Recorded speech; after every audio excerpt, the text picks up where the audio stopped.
I want to comment. Um, if you've ever studied Reiki, you were told that you can heal the past. And one commentator I just was looking at on the internet said, uh, you don't heal the past. You basically send a lot of love and to the past traumatic event so that it is no longer painful and it will leave you. But there's another thing. This was not the idea that I had when I heard about healing the past. What I felt like with healing the past was changing the whole timeline completely so that the past never actually happened.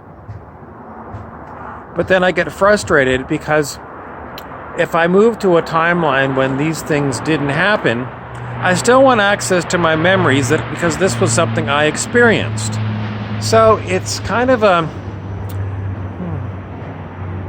difficulty because I want to know what I experienced in these negative timelines, and yet I also want these timelines healed.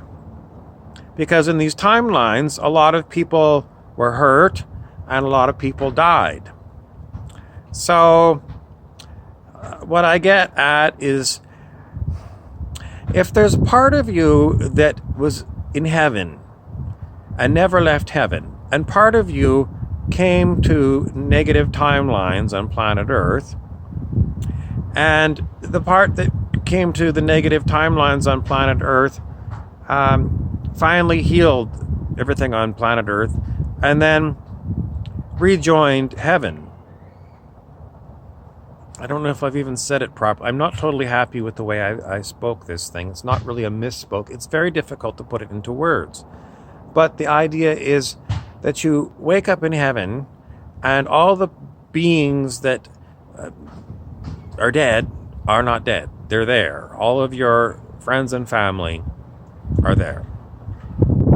I saw it in a movie just recently. It was The Shack.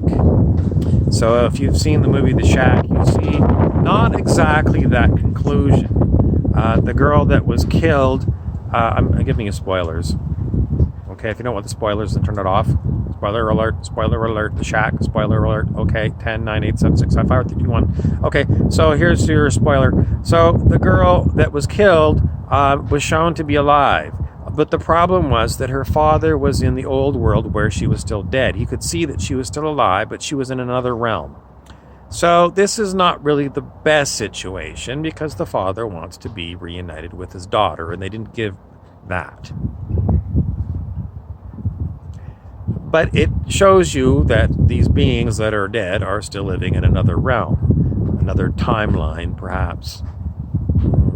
Maybe it doesn't seem like a timeline. It's very difficult. But anyway, this is what I'm wrestling with, trying to figure out how you can have your cake and eat it too. Because I want to remember my time on Earth and all the shit that I went through, because it's my experience. And yet, I want it all healed. In other words, I want to be all the ones that I've lost to be given back to me. If they want to come back. I mean, maybe it's their desire that they don't want to see me anymore, but I highly doubt it. I mean, my grandmothers, I think that they really don't want to see me anymore. I don't think so. Uncles and aunts and things, I don't think so. So, anyway, that is what Reiki says you can do, heal the past, and it's, I mean, I'd have to go back to, I don't know if I can even go back and ask the original people that were given Reiki if I've misunderstood. But this is what I'm getting right now. This is what I want. So where is this coming from? It's coming from the divinity in me. So Richard Bach said, don't limit the is. The great author Richard Bach in Illusions, the Messiah's Handbook. Don't limit the is. We'll see what happens. I'm Joseph P. Campbell of the Campbell Institute for Shamanic Studies.